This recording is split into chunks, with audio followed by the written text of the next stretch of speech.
Olá pessoal, tudo bem com vocês? Bom, na aula passada a gente viu os requisitos e as questões inerentes ao exercício da advocacia, essa profissão que todos vocês em breve passarão a exercer também.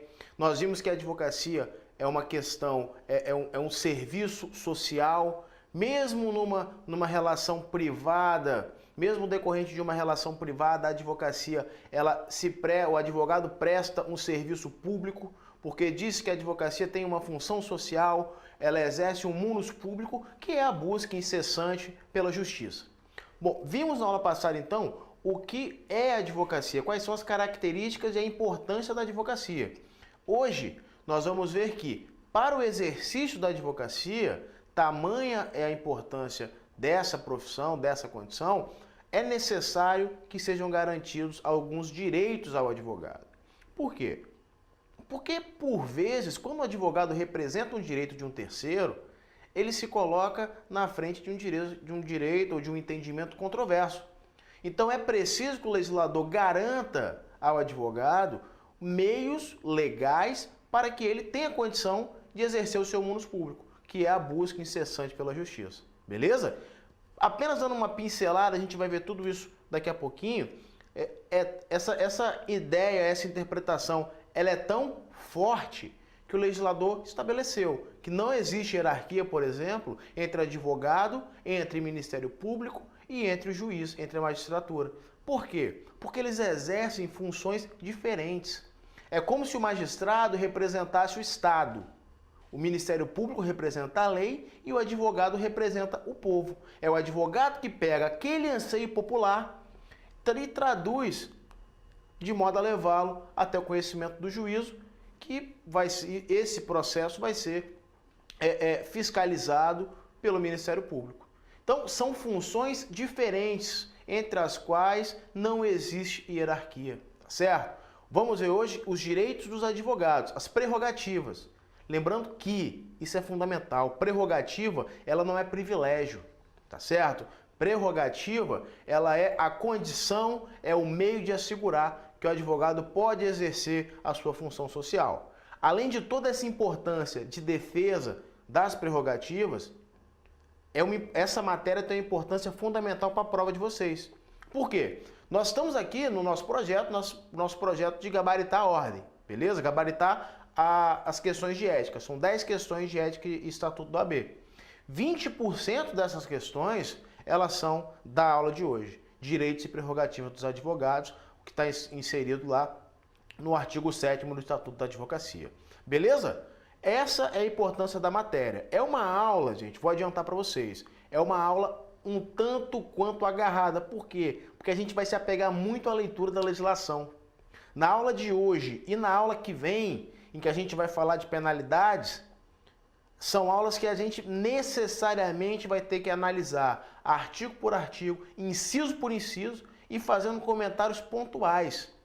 Para quê? Para que vocês possam criar um gatilho na cabeça e na hora da prova se lembrar desse ponto. Tá certo? Vamos para o slide então. Ó, estamos aqui no nosso projeto Gabaritando Ética em Autas.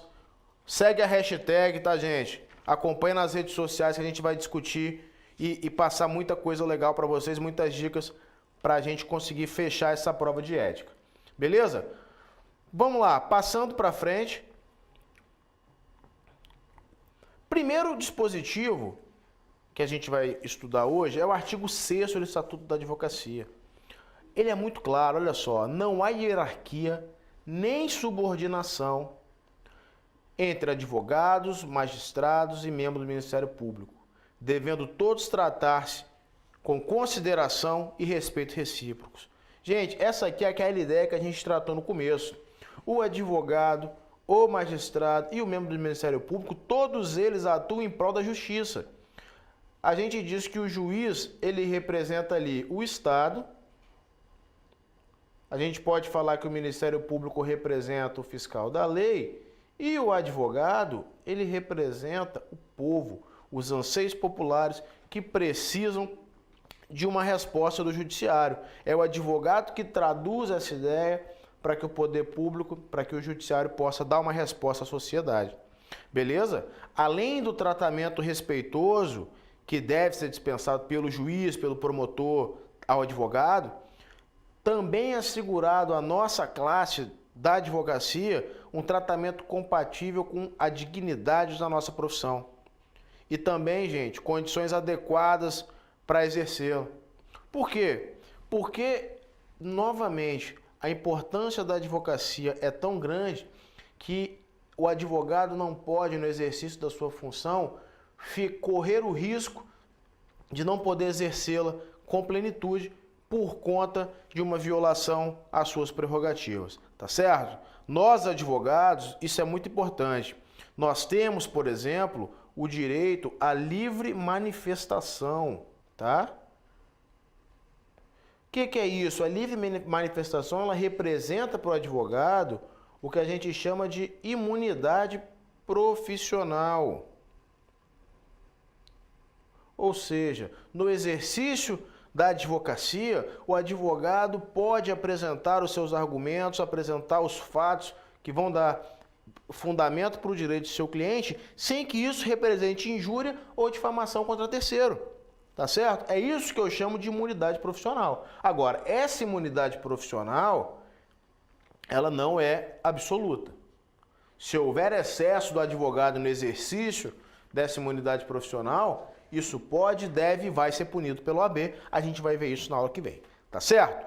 Passando direto agora, então, vamos efetivamente ver quais são aqui, ó, os direitos do advogado. Beleza? Primeiro direito do advogado, primeira prerrogativa do advogado.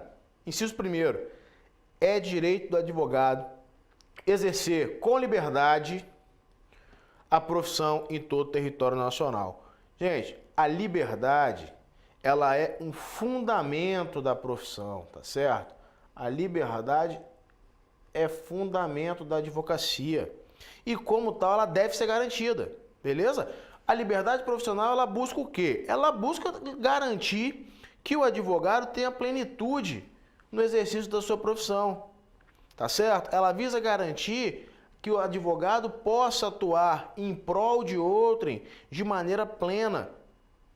Tal liberdade é essa liberdade que garante que o exercício da advocacia não vai se sujeitar, em hipótese alguma, ao controle das autoridades públicas.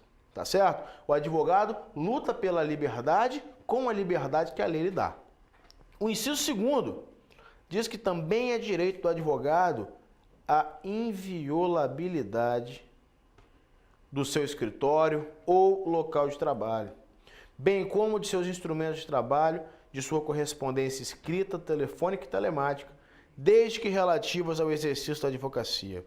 Gente, a inviolabilidade, eu posso classificá-la como uma prerrogativa fundamental. Certo? A gente tem visto recentemente escritórios de advocacia sendo vistoriados, sendo feito buscas e apreensões em escritório de advocacia. Agora, não se deixe enganar. O local de trabalho do advogado é inviolável e essa inviolabilidade, ela constitui uma prerrogativa fundamental. Por quê? Porque ela busca resguardar as informações sigilosas ou não de clientes que são clientes daquele escritório. Ela busca preservar a confiança e a segurança que permeia a relação entre advogados e entre seus clientes. Em última análise, essa inviolabilidade, ela se constitui no meio de defesa da própria sociedade. Porque imaginem vocês, é feito de maneira completamente equivocada uma busca e apreensão no escritório de advocacia e lá estão diversos documentos seus. Isso pode acontecer com qualquer um. Então, você confiou em um advogado e essa prerrogativa dele foi violada. Isso é impensável no Estado Democrático de Direito, tá certo? O escritório de advocacia ou o local de trabalho do advogado e seus instrumentos, ele é inviolável.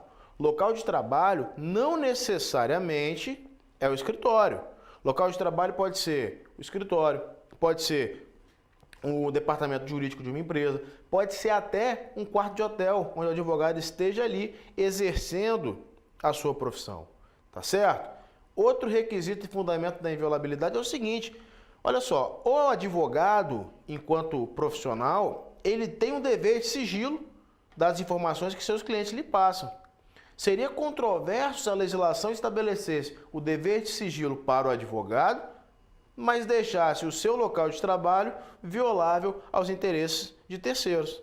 Então, a inviolabilidade se justifica até mesmo por isso. É como uma extensão do dever de sigilo que o advogado tem para com seu cliente, beleza? Agora, chamo a atenção de vocês aqui para uma exceção que está lá no parágrafo 6º desse artigo, tá certo? Por quê? Porque o parágrafo 6º ele prevê a hipótese que vai ser exceção a essa regra de inviolabilidade.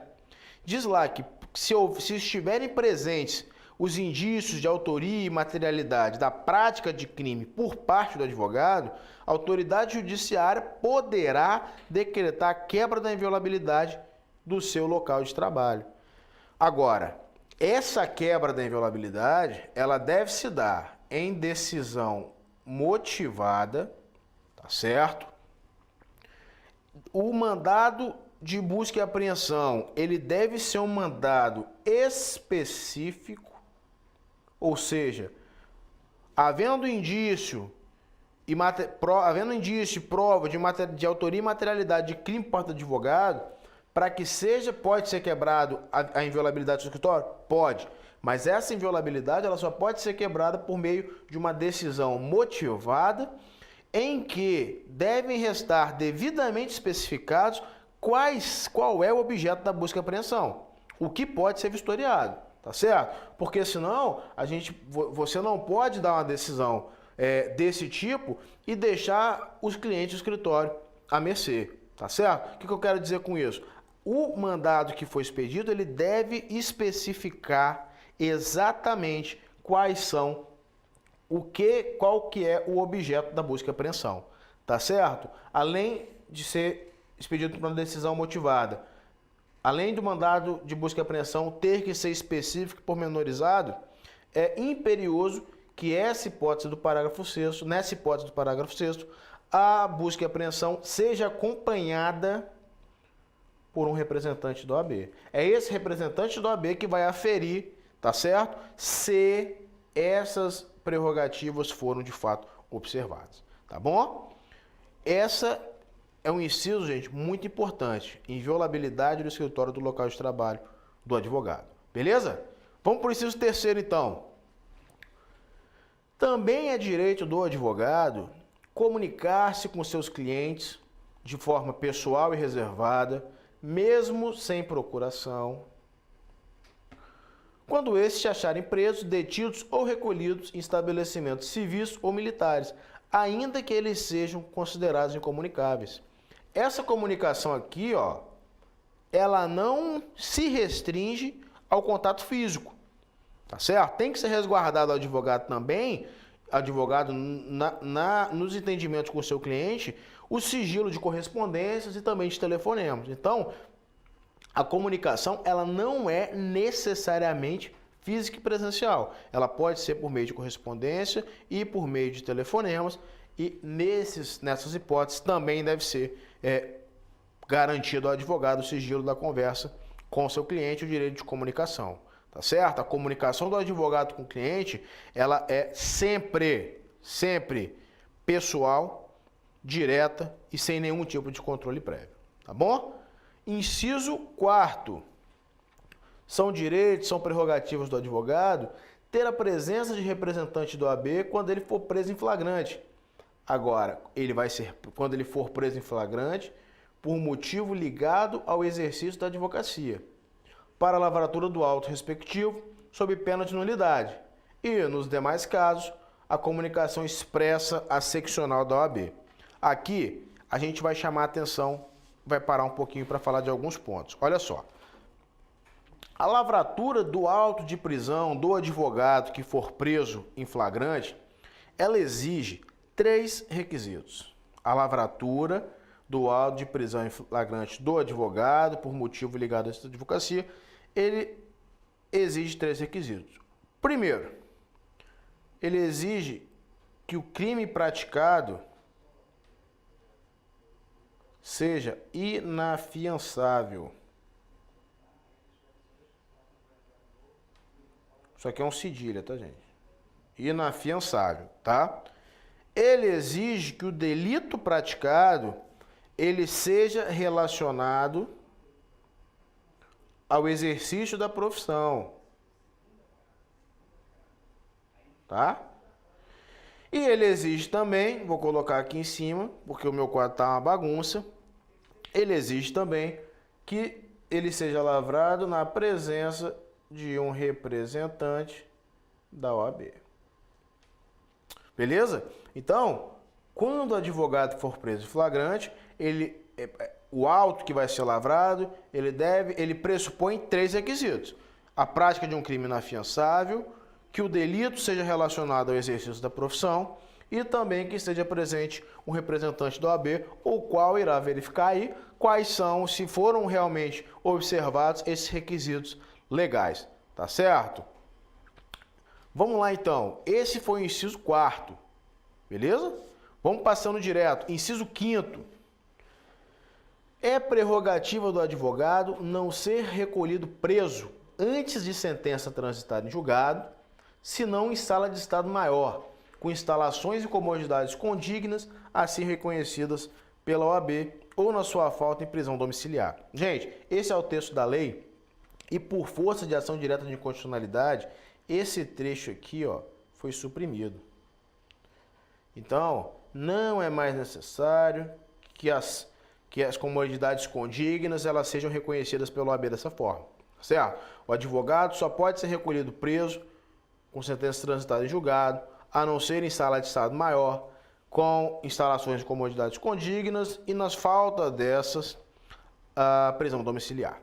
Esse dispositivo ele tem uma razão de ser inerente à própria função do advogado. Por quê? Como a gente falou no início, o exercício da função de advogado, e muitas das vezes, ela coloca o advogado na defesa de direitos que são direitos controversos à luz de terceiros.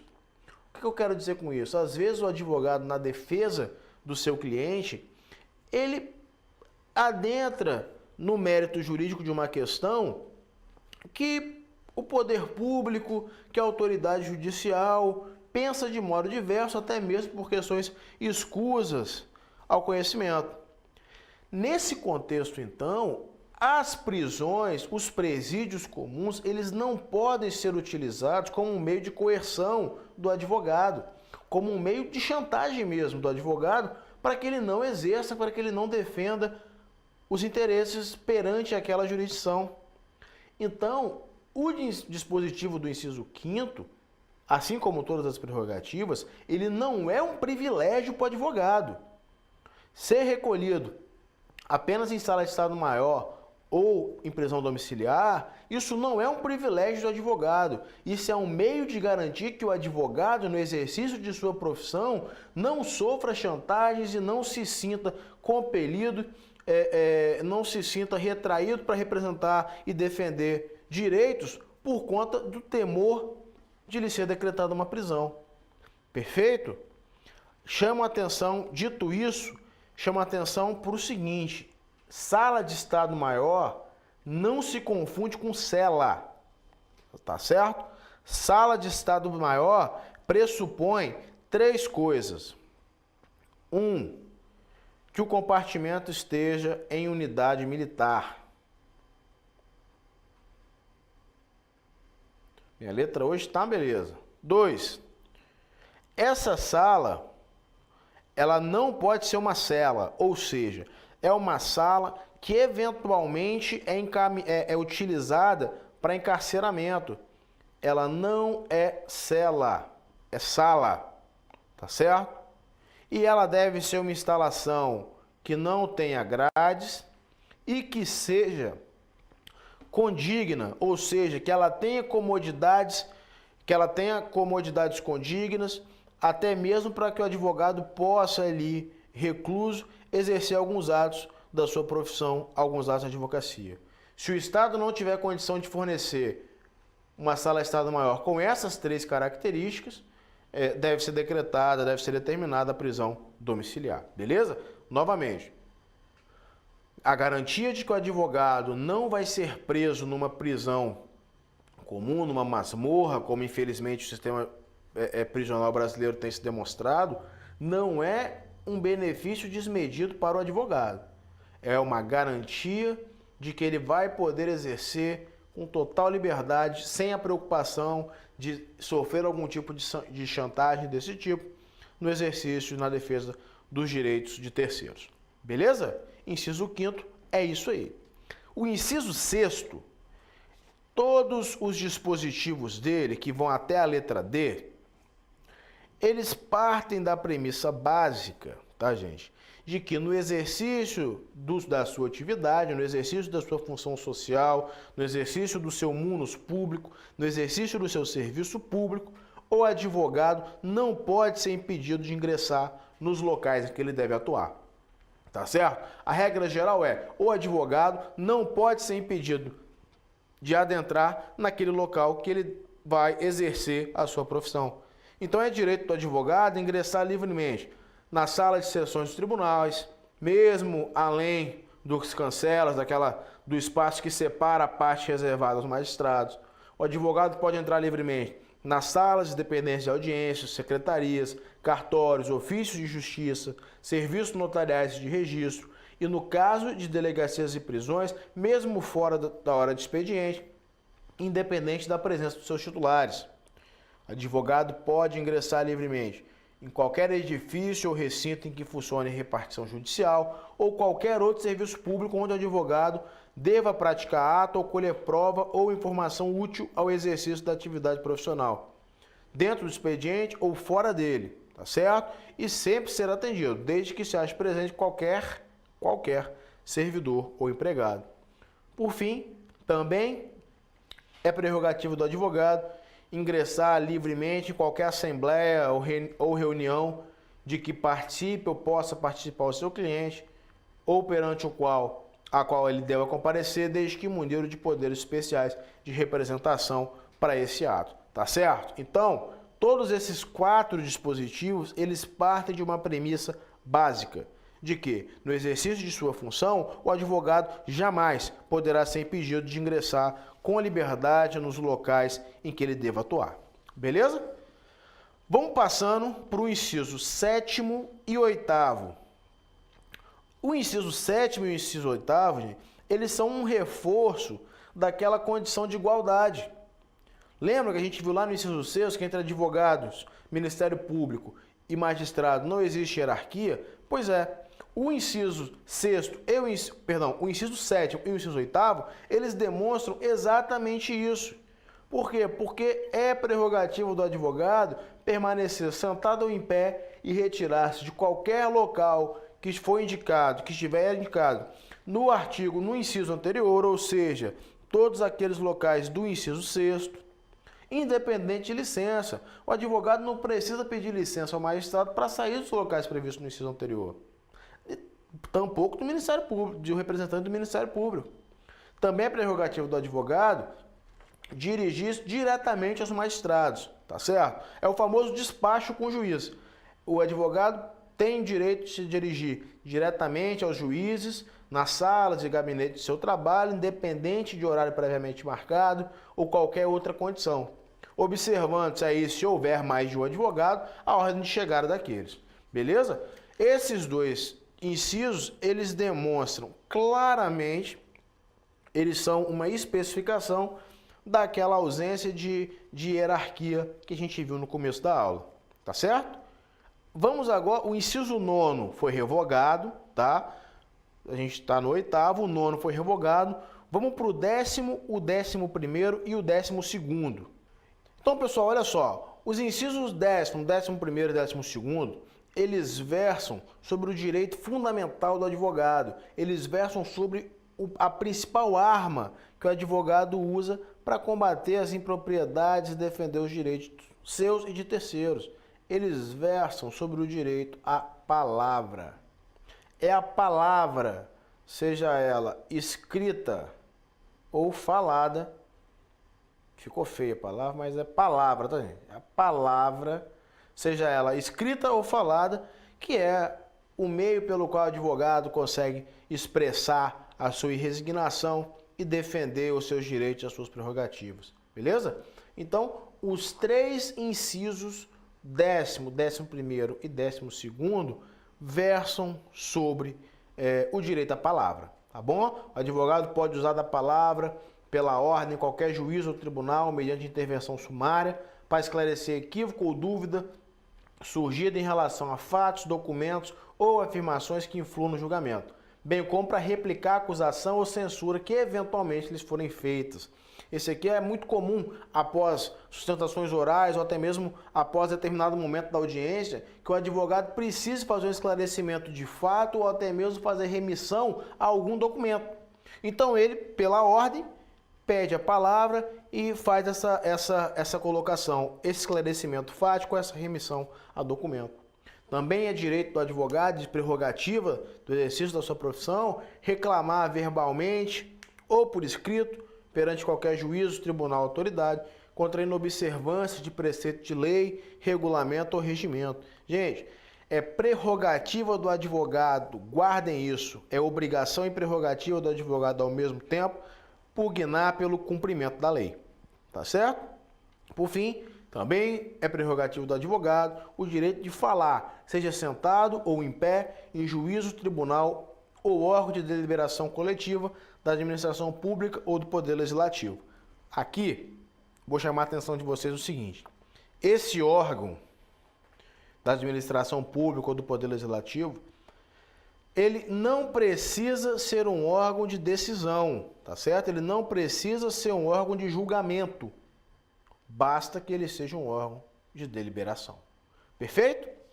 Seguindo então, para a gente finalizar a aula de hoje, vamos ver os incisos 13º, 14º, 15º e 16º. Todos esses incisos, gente, eles versam, e nós não vamos lê-los aqui para não ficar cansativo, ou para não ficar ainda mais cansativo. Todos esses incisos, eles resguardam o acesso do advogado ao processo, o acesso do advogado aos autos do processo em que ele irá atuar, beleza? É o resguardo ao livre exercício da profissão. Privilegia o quê? Privilegia justamente os princípios do contraditório e o princípio da ampla defesa, princípios corolários e indispensáveis no Estado democrático de direito. A questão nevrálgica que eu tenho em relação aos direitos dos advogados de analisar autos processuais, e é o que provavelmente pode vir a cair na prova de vocês, diz respeito ao inquérito policial. Tá certo? Por quê? Porque em relação ao inquérito policial, o entendimento majoritário é de que mesmo o inquérito não sendo sigiloso, a autoridade policial, em determinadas situações, em situações especiais, ela pode decretar o sigilo de algumas partes daquele processo. Cabe a essa mesma autoridade policial que decretar o sigilo de parte desses autos, tá certo? Cabe a essa mesma autoridade tomar as medidas necessárias para que as diligências e o andamento do processo seja preservado, certo? Ou melhor, para que tomar as medidas necessárias para que aquelas diligências que ainda estiverem em andamento, que ainda estiverem sendo feitas, para que o sigilo delas ainda seja preservado.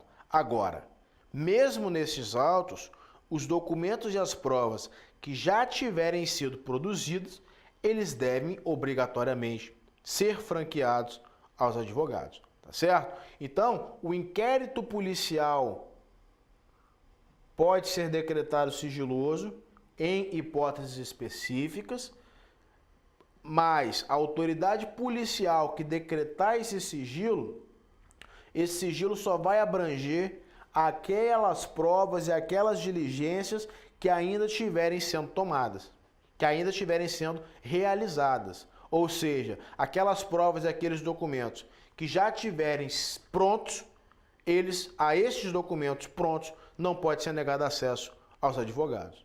Beleza? Última observação que a gente precisa fazer é que aos processos que estiverem em segredo de justiça, obviamente aí, por força da defesa dos interesses que estão neste processo, os processos em segredo de justiça, o acesso a eles não é franqueado a todos os advogados, tá certo? Apenas aos advogados que tiverem procuração com poderes específicos, com poderes para atuar naquele processo em segredo de justiça, tá bom? Então, o direito de acesso do advogado aos autos processuais é um direito absoluto? Não. Por quê? Porque aqueles processos que estiverem em segredo de justiça, eles não são públicos. Não são todos os advogados que podem ter acesso a ele.